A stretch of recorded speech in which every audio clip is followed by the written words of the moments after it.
Bueno, mi gente, iniciamos con esta frase, la cual dice, aprender es divertido. ¿Por qué inicio con esta frase antes de iniciar la clase? Porque muchas veces creemos que educarse es aburrido, tiene que ser molesto, tiene que incomodar, tiene que ser un sacrificio.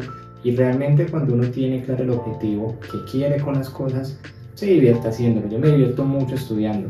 Hay cosas que debo estudiar que también no son de mi campo, pero yo sé que las debo aprender porque me van a ayudar a desempeñarme mejor en el campo mío que es la barbería. Entonces puede que en este proceso existan temas que ustedes digan como que ¿para qué debo aprender esto? ¿Cierto? Como lo que vamos a aprender el día de hoy. ¿Para qué debo conocer la historia de la barbería si yo no necesito saber eso para atender a un cliente? Les voy a decir algo, muchachos. Cuando ustedes atienden a un cliente que es abogado, que es médico, que es dentista, él te va a hablar súper profesionalmente de su carrera, te va a decir el nombre de las leyes, te va a decir el nombre de los dientes, te va a decir todo profesionalmente porque él se preparó para eso. Él ama su profesión y él también conoce parte de la historia. Y parte de la historia casualmente de lo que es la barbería y la medicina antes estaban de la mano. Entonces vamos a conocer un poco de esa historia. Estos son datos súper, ¿cómo se dice esto? Exclusivos, no se encuentran en internet, entonces presten bastante atención. Vamos a ver acá en pantalla lo que dice en el texto. La historia no se representa como una verdad absoluta, sino como una versión muy interesante del gremio. A finales del siglo XIX, crear una barbería costaba aproximadamente entre $20. En 1897, Arthur Van Moller fue el primero en crear una barbería en Chicago. En 1897 fue aprobada la legislación para obtener licencia en barbería. Y en 1919 fue creada la primera máquina con motor electromagnético y fue creada por Leo Jacob Wall. Ahora, muchachos, ¿quién es Leo Jacob Wall? Leo Jacob Wall es el creador de la marca Wall, la que todos conocemos, las máquinas que, digamos lo que los barberos que llevamos más de 12 años, pudimos trabajar casi que con todas. Y pues en la actualidad también han desarrollado diferentes tipos de máquinas y pues también digamos lo que han innovado un poco, solo que hay unas marcas que ya van más por delante, pero pues esta empresa fue la pionera en lo que nosotros vemos hoy en día, ¿cierto? Ahora, ¿cuál es la historia de Leo Jacob Wall? ¿Cómo fue que empezó todo? Escuchen con atención. Leo Jacob Wall se puso a experimentar con un motor electromagnético. Ya más tarde, como estudiante de ingeniería, diseñó un masajeador de uso médico para su tío Frank Wall, quien creó una fábrica para empezar a producir esos masajeadores en masa. Leo en su tiempo libre empezó a vender ese tipo de herramientas a las peluquerías, dando a conocer el nuevo producto, dándose cuenta también cómo podía facilitar el trabajo de los estilistas.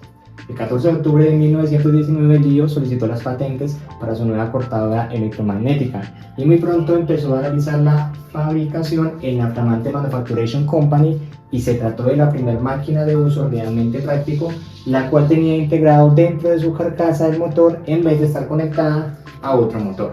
Entonces, a Leo Jacob Wall le debemos toda la tecnología que hay hoy en día. No significa que si él no lo hubiera creado no hubiera aparecido o existido otra empresa que lo hiciera, pero pues él fue el pionero de lo que podemos ver hoy en día en lo que es herramienta. Ahora vamos a avanzar un poco más en la historia. Vamos a ver los inicios de la barbería, dónde empezó la barbería.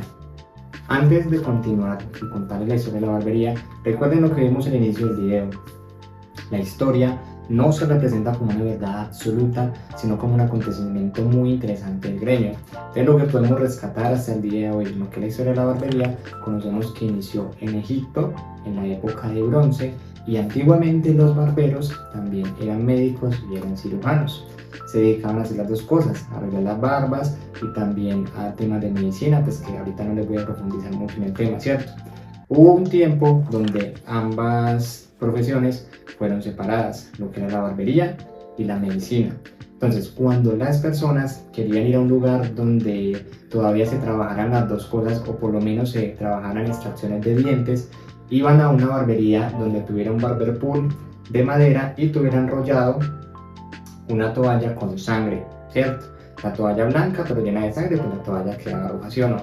Entonces cuando veían ese barber pool, entendían que en ese lugar aún se hacían extracciones de dientes o se realizaban sangrías. ¿Qué eran las sangrías en esos tiempos? Se decía que si la gente se limpiaba un poco la sangre, se desangraba un poco, quedaba más bello y más joven. Pues tiempos atrás, historia como les decía ahorita. Ya cuando las dos profesiones fueron totalmente separadas, ya sale lo que es la medicina por aparte y la barbería, nacen los colores de la barbería, lo que es el blanco por las vendas que se utilizaban antes, que eran blancas, el rojo por la sangre y el azul dicen que es del mar, o que fue un color que simplemente fue una añadidura, o dicen que fue que porque antes la gente tenía las venas azules. Entonces hay diferentes como ideologías de dónde nace el color azul, pero pues ya sabemos que esos tres colores son los que identifican lo que es la barbería.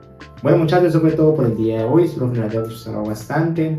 Ya en la próxima clase vamos a aprender lo que son los tipos de herramientas, tipos de motores, qué marcas hay en el mercado, cuáles les recomiendo, cuáles no tanto. Bueno, nos vemos en la próxima clase. Dios los bendiga y saludos y bendiciones para todos. Chao, chao.